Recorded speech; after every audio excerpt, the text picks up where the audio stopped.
ಆಯಾಸವಾಗಿ ಬೆವರು ಸುರಿಸ್ತೇನೆ ಆಗೋಗೋದು ಈ ಬಾರಿ ಜಾಸ್ತಿ ಬೆವರು ಸುರಿಸ್ಬೇಕಾದಂತ ಪರಿಸ್ಥಿತಿ ಬಂದಿದ್ಯಾ ಅಂತ. ಬೆವರು ಸುರ್ಸೇನೆ ರಾಜಕಾರಣ ಮಾಡ್ತಾ ಇರೋದು, ಬೆವರು ಸುರ್ಸೇನೆ ಕೆಲಸವನ್ನು ಮಾಡ್ತಾ ಇರೋದು. ಇದು ಒಂದಿನದ ಬೆವರಲ್ಲ, ಇದು ಕಳೆದ 5 ವರ್ಷಗಳ ಬೆವರು. ಆ ಬೆವರು ನಿರಂತರವಾಗಿ ಹರಿತಾನೆ ಇರುತ್ತೆ. ಸೊ ಹೊಸ್ದಾಗಿ ಬಂದಿರೋರಿಗೆ ಬೆವರು ಜಾಸ್ತಿ ಆಗಿರ್ಬೇಕು. ಆದ್ರೆ ನೀವು ಎಕ್ಸ್ಪೆಕ್ಟ್ ಮಾಡಿದ್ರ ಈ ಕ್ಯಾಂಡಿಡೇಟ್ನ ತರ್ತಾರೆ ಅಂತ?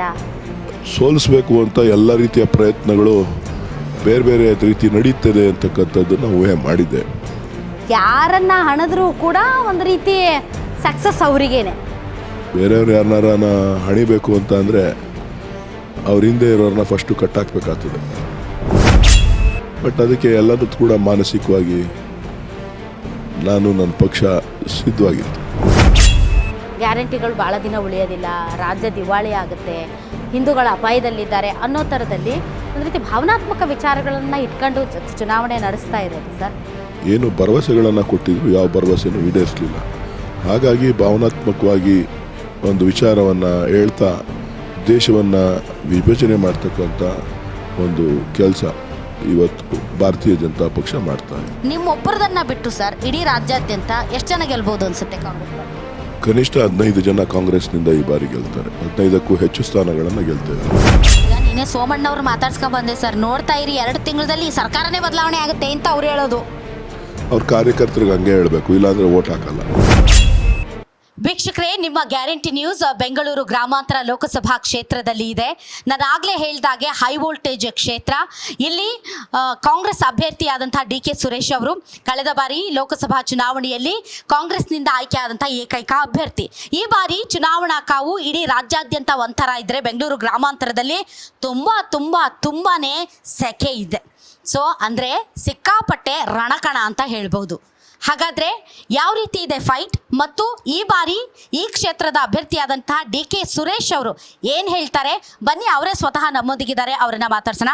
ಸರ್, ತಮಗೆ ಗ್ಯಾರಂಟಿ ನ್ಯೂಸ್ ಹೊಸ ಚಾನಲ್ಗೆ ಸ್ವಾಗತ. ಮತ್ತು ಈ ಬಾರಿ ರಾಜ್ಯದ ಬೇರೆ ಕ್ಷೇತ್ರಗಳಲ್ಲಿ ಕಾವು ಹೆಂಗಿದೆಯೋ ಇಲ್ವೋ ಗೊತ್ತಿಲ್ಲ, ನಿಮ್ಮ ಕ್ಷೇತ್ರದಲ್ಲಂತೂ ಸಿಕ್ಕಾಪಟ್ಟೆ ಸೆಕೆ ಸರ್. ಅದು ಯಾಕೋ ಗೊತ್ತಿಲ್ಲ, ಬಂಡೆಗಳು ಜಾಸ್ತಿ ಇರೋದ್ರಿಂದನೋ ಅಥವಾ ಫೈಟ್ ಜಾಸ್ತಿ ಇರೋದ್ರಿಂದನೋ ಬೆವರಂತೂ ಕಿತ್ಕೊಂಡು ಹರಿತಾ ಇದೆ. ಸೊ ನಿಮಗೂ ಹಾಗೆ ಸಿಕ್ಕಾಪಟ್ಟೆ ಬೆವರು ಸುರಿಸಿ ಕೆಲಸ ಮಾಡಬೇಕಾದಂತಹ ಅನಿವಾರ್ಯತೆ ಬಂದಿದೆಯಾ ಸರ್? ಇಲ್ಲ, ಇದು ಹೊಸದೇನಲ್ಲ ಬೆವರು ಬರೋದು, ಮೊದಲಿಂದನೂ ಬರುತ್ತೆ, ಈಗೂ ಬರುತ್ತೆ. ಅಲ್ಲ ಮೊದಲೆಲ್ಲ ಸುಮ್ಮನೆ ಅನಾಯಾಸವಾಗಿ ಬೆವರು ಸುರಿಸ್ತೇನೆ ಆಗೋಗೋದು ಈ ಬಾರಿ ಜಾಸ್ತಿ ಬೆವರು ಸುರಿಸ್ಬೇಕಾದಂಥ ಪರಿಸ್ಥಿತಿ ಬಂದಿದ್ಯಾ ಅಂತ? ಆ ಥರ ಏನಿಲ್ಲ. ಬೆವರು ಸುರ್ಸೇನೆ ರಾಜಕಾರಣ ಮಾಡ್ತಾ ಇರೋದು, ಬೆವರು ಸುರ್ಸೇನೆ ಕೆಲಸವನ್ನು ಮಾಡ್ತಾ ಇರೋದು. ಇದು ಒಂದಿನದ ಬೆವರಲ್ಲ, ಇದು ಕಳೆದ 5 ವರ್ಷಗಳ ಬೆವರು. ಆ ಬೆವರು ನಿರಂತರವಾಗಿ ಹರಿತಾನೆ ಇರುತ್ತೆ. ಸೊ ಹೊಸ್ದಾಗಿ ಬಂದಿರೋರಿಗೆ ಬೆವರು ಜಾಸ್ತಿ ಆಗಿರ್ಬೇಕು. ಸರ್, ಕಾಯಕವೇ ಕೈಲಾಸ ಅಂತ ನಮ್ಮ ಬಸವಣ್ಣನವ್ರು ಹೇಳಿದ್ದಾರೆ. ಯಾಕಂದರೆ ಬೆವರು ಸುರಿಸಿದೆ ಏನು ಸಿಗೋದಿಲ್ಲ, ಪ್ರಯತ್ನ ಪಡಬೇಕು, ಬೆವರು ಸುರಿಸ್ಬೇಕು. ಸೊ ಇಂತಹ ಸಂದರ್ಭದಲ್ಲಿ ಈ 5 ವರ್ಷಗಳ ಕಾಲ ನೀವು ಎಷ್ಟರ ಮಟ್ಟಿಗೆ ಬೆವರು ಹರಿಸಿದ್ದೀರಿ ಈ ಕ್ಷೇತ್ರಕ್ಕೆ ಅಂತ ನನಗೆ ಕ್ಷೇತ್ರದಲ್ಲಿ ಸುತ್ತಾಡಿದಾಗ ಜನ ಹೇಳಿದ್ದಾರೆ. ಸೊ ಈಗ ಫೈಟ್ ಇರೋದು ಸರ್, ಒಬ್ಬರು ಹೃದಯದ ಡಾಕ್ಟರ್, ಭಾಳಷ್ಟು ರೋಗಿಗಳನ್ನು ಗುಣಪಡಿಸಿದಂತಹ ಡಾಕ್ಟರ್, ಅಷ್ಟೇ ಅಲ್ಲ ಕರ್ನಾಟಕದಾದ್ಯಂತ ಅವ್ರ ಬಗ್ಗೆ ಗೊತ್ತಿರುವಂತಹ ಡಾಕ್ಟರ್. ಸೊ ಫೈಟ್ ಇದೆಯಾ ಸರ್? ನೋಡಿ, ಫೈಟು ಇದೆಯಾ ಇಲ್ವಾ ಅನ್ನೋದು ಚುನಾವಣೆಯಲ್ಲಿ ಗೊತ್ತಾಗುತ್ತೆ. ಪ್ರಚಾರ ಬೇರೆ ರೀತಿಯಲ್ಲಿ ನಡೀತಾ ಇದೆ. ಪ್ರಚಾರ ಬೇರೆ ರೀತಿ ನಡೀತಾ ಇರೋದ್ರಿಂದ ನಾನು ಅದ್ರ ಬಗ್ಗೆ ವ್ಯಾಖ್ಯಾನ ಮಾಡೋದಿಲ್ಲ. ನನಗೆ ಕಳೆದ 3 ಚುನಾವಣೆಗಳನ್ನು ನಾನು ಎದುರಿಸಿದ್ದೇನೆ. ಆ 3 ಚುನಾವಣೆಗಳಿಗಿನ್ನ ಒಂದು ಉತ್ತಮವಾದಂಥ ಬೆಂಬಲ ಎಲ್ಲ ಕಡೆ ವ್ಯಕ್ತವಾಗ್ತಾ ಇರೋದ್ರಿಂದ ನನಗೆ ಫೈಟು ಇನ್ನೊಂದು ಅಂತ ಗೊತ್ತಿಲ್ಲ. ಮತ್ತೊಂದೇನು ಅಂದರೆ, ನಾನು ಯಾವಾಗಲೂ ಕೂಡ ಜನದ ಜೊತೆ ಇರೋನು. ಹಾಗಾಗಿ ನನಗೇನು ಹೊಸ ಅನುಭವಗಳೇನು ಆಗ್ತಾ ಇಲ್ಲ. ಈ ಬಾರಿ ಚುನಾವಣೆ ಬೇರೆದೇ ರೀತಿಯಲ್ಲಿ ಆಗ್ತಾ ಇದೆ ಸರ್. ಇದು ಒಂದು ರೀತಿ 2 ಕುಟುಂಬಗಳ ನಡುವಿನ ಪ್ರತಿಷ್ಠಿತ ಕಣ ಅಂತ ಎಲ್ಲ ವಿಶ್ಲೇಷಣೆ ಮಾಡ್ತಾ ಇದ್ದಾರಲ್ಲ ಸರ್, ಅದಕ್ಕೇನು ಹೇಳ್ತೀರಿ? ಒಬ್ಬೊಬ್ಬರು ಒಂದೊಂದು ಥರ ವ್ಯಾಖ್ಯಾನ ಮಾಡ್ತಾರೆ. ಆದರೆ ನಾನು BJP ವರ್ಸಸ್ ಕಾಂಗ್ರೆಸ್ಗೆ ನಡೀತಾ ಇರುವಂಥ ಚುನಾವಣೆ ಇದು. ಈ ದೇಶದ ಪ್ರಧಾನಮಂತ್ರಿ ಮೋದಿಯವರು ಹೆಸರಿನಲ್ಲಿ ಯಾರೇ ಒಟ್ಟು ಕೇಳಿದ್ರು ಒಟ್ಟು ಕೇಳ್ತಾ ಇದ್ದಾರೆ. ಆದರೆ ನಾನು ನನ್ನ ಕ್ಷೇತ್ರದಲ್ಲಿ ಮಾಡಿರುವಂಥ ಕೆಲಸ ಕಾರ್ಯಗಳ ಬಗ್ಗೆ ನಮ್ಮ ಸರ್ಕಾರದ 5 ಗ್ಯಾರಂಟಿಗಳನ್ನು ಮತ್ತು ನಾನು ಏನು ಮುಂದಿನ ನನ್ನ ಯೋಜನೆಗಳನ್ನು ಇಟ್ಕೊಂಡು ಜನರ ಹತ್ರ ಕೂಲಿ ಕೇಳ್ತಾ ಇದ್ದೀನಿ ಹೊರತು ಬೇರೇನೂ ಮಾಡ್ತಾಯಿಲ್ಲ. ಸರ್, ಈಗ ಬೇರೆ ಯಾರಾದರೂ ಅಭ್ಯರ್ಥಿ ಆಗಿದ್ರು ಕೇಕ್ ವಾಕ್ ಆಗೋದು ಡಿ ಕೆ ಸುರೇಶ್ ಅವರಿಗೆ ಡಾಕ್ಟರ್ ಮಂಜುನಾಥ್ ಅವರನ್ನು ಕರ್ಕೊಂಡು ಬಂದಿರೋದ್ರಿಂದ ಒಂದು ಸ್ವಲ್ಪ ಟಫ್ ಆಗ್ಬೋದು ಅನ್ನೋಂತಹ ರಾಜಕೀಯ ಪಂಡಿತರ ಲೆಕ್ಕಾಚಾರ. ಅದು ಬಿಡಿ, ಅದು ನೀವು ನಂಬೋದು ಅಥವಾ ಅದನ್ನು ತಿರಸ್ಕರಿಸ್ಬೋದು. ಆದರೆ ನೀವು ಎಕ್ಸ್ಪೆಕ್ಟ್ ಮಾಡಿದ್ರಾ ಈ ಕ್ಯಾಂಡಿಡೇಟ್ನ ತರ್ತಾರೆ ಅಂತ? ನನ್ನನ್ನು ಸೋಲಿಸಬೇಕು ಅಂತ ಎಲ್ಲ ರೀತಿಯ ಪ್ರಯತ್ನಗಳು ಬೇರೆ ಬೇರೆ ರೀತಿ ನಡೀತದೆ ಅಂತಕ್ಕಂಥದ್ದನ್ನು ಊಹೆ ಮಾಡಿದ್ದೆ. ನನಗೆ ಯಾರು ಅಚ್ಚರಿ ಅಭ್ಯರ್ಥಿ ಸಿಗ್ತಾರೆ ಅನ್ನೋದು ಕೂಡ ನನಗೆ ಗೊತ್ತಿತ್ತು. ನನಗೇನು ಹೊಸದೇನಲ್ಲ.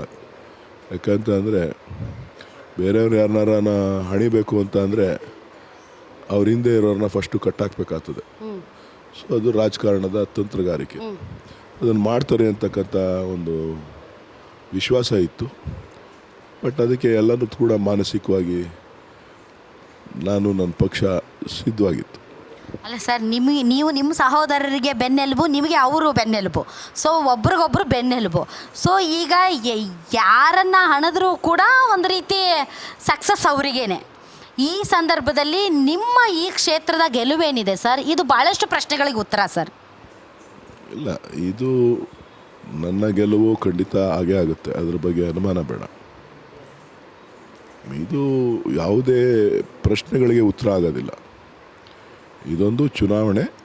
ಈ ಚುನಾವಣೆಯಲ್ಲಿ ಭಾರತದ ಸಂವಿಧಾನ, ಪ್ರಜಾಪ್ರಭುತ್ವ ಮತ್ತು ನಮ್ಮ ಸರ್ಕಾರದ ಗ್ಯಾರಂಟಿಗಳಿಗೆ ಜನ ಕೊಟ್ಟ ಮನ್ನಣೆ, ಇದು ಪ್ರಮುಖವಾದಂಥ ಅಂಶ. Sir, correct sir. ಈಗ ಇಡೀ ರಾಜ್ಯಾದ್ಯಂತ ನಾವು ಚುನಾವಣೆ ಹೇಗೆ ನಡೀತಾ ಇದೆ ಅಂದರೆ ಸರ್, ಇತ್ತೀಚೆಗೆ ನಡೆದಂಥ ಘಟನೆಗಳನ್ನು ತೊಗೊಂಡ್ರು ಕೂಡ ಹಿಂದೂಗಳು ಸುರಕ್ಷಿತವಾಗಿರ್ಬೇಕಂದ್ರೆ ಬಿ ಜೆ ಪಿಗೆ ಓಟ್ ಹಾಕಿ, ಮತ್ತು ಹಿಂದೂಗಳು ಉಳಿಬೇಕಂದ್ರೆ ಬಿ ಜೆ ಪಿಗೆ ಓಟ್ ಹಾಕಿ, ಕಾಂಗ್ರೆಸ್ಗೆ ಓಟ್ ಹಾಕಿದರೆ ಹಾಗಾಗತ್ತೆ ಹಿಂಗಾಗುತ್ತೆ, ಗ್ಯಾರಂಟಿಗಳು ಭಾಳ ದಿನ ಉಳಿಯೋದಿಲ್ಲ, ರಾಜ್ಯ ದಿವಾಳಿ ಆಗುತ್ತೆ, ಹಿಂದೂಗಳ ಅಪಾಯದಲ್ಲಿದ್ದಾರೆ ಅನ್ನೋ ಥರದಲ್ಲಿ ಒಂದು ರೀತಿ ಭಾವನಾತ್ಮಕ ವಿಚಾರಗಳನ್ನು ಇಟ್ಕೊಂಡು ಚುನಾವಣೆ ನಡೆಸ್ತಾ ಇರೋದು ಸರ್. ಇದ್ರ ಬಗ್ಗೆ ತಾವೇನಾದರೂ ಅಭಿಪ್ರಾಯ ವ್ಯಕ್ತಪಡಿಸ್ತೀರಾ? ನೋಡಿ, ಕಳೆದ 10 ವರ್ಷಗಳಿಂದ ಇದೇ ಪ್ಲೇಟನ್ನು ಆಗ್ತಾಯಿದೆ. ಭಾವನಾತ್ಮಕವಾದಂಥ ವಿಚಾರಗಳು ಜನರ ಮುಂದೆ ಒಡ್ತಕ್ಕಂಥದ್ದು. ಕಾರಣ ಏನು ಅಂತಂದರೆ, ಅವರು ಯಾವುದೇ ಚುನಾವಣೆಯಲ್ಲಿ ಅವರು ಕೊಟ್ಟ ಮಾತುಗಳನ್ನು ಈಡೇರಿಸಿಲ್ಲ. ಜನರನ್ನು ಆರ್ಥಿಕವಾದಂಥ ವಿಚಾರದಲ್ಲಿ ದಾರಿ ತಪ್ಪಿಸಿದ್ದಾರೆ. ಅವರ ಕಷ್ಟಗಳನ್ನು ಕೇಳೋರಿಲ್ಲ. ಇವತ್ತಿನ ಸಮಸ್ಯೆಗಳು, ಬೆಲೆ ಏರಿಕೆ, ಈ ದುಬಾರಿ, ಇದು ಜೀವನ ನಡೆಸೋದು ಕಷ್ಟ ಆಗ್ತಾಯಿದೆ. ಏನು ಭರವಸೆಗಳನ್ನು ಕೊಟ್ಟಿದ್ರು, ಯಾವ ಭರವಸೆನೂ ಈಡೇರಿಸಲಿಲ್ಲ. ಹಾಗಾಗಿ ಭಾವನಾತ್ಮಕವಾಗಿ ಒಂದು ವಿಚಾರವನ್ನು ಹೇಳ್ತಾ ದೇಶವನ್ನು ವಿಭಜನೆ ಮಾಡ್ತಕ್ಕಂಥ ಒಂದು ಕೆಲಸ ಇವತ್ತು ಭಾರತೀಯ ಜನತಾ ಪಕ್ಷ ಮಾಡ್ತಾ ಇದೆ. ಸರ್, ಕರ್ನಾಟಕದ ನಾಡು ನುಡಿ ಜಲ ಭಾಷೆ ಗಡಿ ವಿಚಾರದಲ್ಲಿ ಸರ್ ಯಾರಾದರೂ ದನಿ ಎತ್ತಿದ್ದಾರೆ ಅಂದರೆ ಸರ್, ಒಬ್ಬ ಕನ್ನಡಿಗಳಾಗಿ ನಾನು ಹೇಳೋದು ನೀವೊಬ್ಬರೇ. ಸೊ 28 ಸಂಸದರಲ್ಲಿ ಏಕೈಕ ವ್ಯಕ್ತಿ ಕರ್ನಾಟಕದ ವಿಚಾರದಲ್ಲಿ ದನಿ ಎತ್ತಿದವರು ನೀವು. ಆ ದನಿ ಎತ್ತೋ ರೀತಿ ಸ್ವಲ್ಪ ಒರಟಾಗಿರ್ಬೋದೇನೋ ಅಥವಾ ಸ್ವಲ್ಪ ಹಾರ್ಷಾಗಿರ್ಬೋದೇನೋ, ಅದು ಬೇರೆ ವಿಚಾರ. ಬಟ್ ದನಿ ಎತ್ತಿದ್ದು ನೀವೇ. ಆದರೆ ಈಗ ಈ ಒಂದು ಕ್ಷೇತ್ರದಲ್ಲಿ ನಿಮ್ಮ ಒಂದು ಸೋಲು ಗೆಲುವಿನ ಲೆಕ್ಕಾಚಾರದಲ್ಲಿ ಕರ್ನಾಟಕದ ಪ್ರಾತಿನಿಧ್ಯನೂ ಅಡಗಿದೆ ಸರ್. ಇವತ್ತು ಮಾತಾಡದೇ ಇರೋರು ನಾಳೆ ಮಾತಾಡ್ತಾರೆ ಅನ್ನುವಂತಹ ನಂಬಿಕೆ ಇಲ್ಲ. ಸೊ ಮಾತಾಡೋರಿಗೆ ಬೆಲೆ ಇದೆಯೋ ಇಲ್ವೋ ಗೊತ್ತಿಲ್ಲ, ಮಾತಾಡುವಂತಹವರು ಬೇಕು. ನೀವು ಕಂಡ ಹಾಗೆ ಮತ್ತೆ ಅದೇ ರೀತಿಯಾದಂತಹ ವಾತಾವರಣ ಸೃಷ್ಟಿಯಾಗುವಂಥ ಎಲ್ಲ ಸಾಧ್ಯತೆಗಳು ಕಂಡು ಬರ್ತಾ ಇದೆ. ನಿಮ್ಮೊಬ್ಬರದನ್ನು ಬಿಟ್ಟು ಸರ್ ಇಡೀ ರಾಜ್ಯಾದ್ಯಂತ ಎಷ್ಟು ಜನ ಗೆಲ್ಬೋದು ಅನಿಸುತ್ತೆ ಕಾಂಗ್ರೆಸ್ ಪಾರ್ಟಿಯಿಂದ? ಕನಿಷ್ಠ 15 ಜನ ಕಾಂಗ್ರೆಸ್ನಿಂದ ಈ ಬಾರಿ ಗೆಲ್ತಾರೆ. 15ಕ್ಕೂ ಹೆಚ್ಚು ಸ್ಥಾನಗಳನ್ನು ಗೆಲ್ತೇವೆ. ಅಂದರೆ ಇದು ಡೆಲ್ಲಿಯಲ್ಲಿ ಏಕಾಂಗಿ ಹೋರಾಟ ಅಲ್ಲ ನಿಮ್ಮದು? ಇಲ್ಲ, ಖಂಡಿತ ಅಲ್ಲ. ಏಕಾಂಗಿ ಹೋರಾಟ ಅಲ್ಲ. ಅಲ್ಲ, ಇಷ್ಟು ದಿನ ಏಕಾಂಗಿ ಹೋರಾಟ ಇತ್ತು ಅಂತ. ಏಕಾಂಗಿ ಹೋರಾಟ ಇತ್ತು, ಆದರೆ ಈ ಬಾರಿ ಇಡೀ ದೇಶದಲ್ಲಿ ಒಂದು ಬದಲಾವಣೆಯನ್ನು ಜನ ಬಯಸಿದ್ದಾರೆ. ಆ ಬದಲಾವಣೆ ಆಗುತ್ತೆ. ಕರ್ನಾಟಕ ಮಾತ್ರ ಅಲ್ಲ, ಇಡೀ ದೇಶದಲ್ಲೇ ಬದಲಾವಣೆ ಆಗುತ್ತೆ.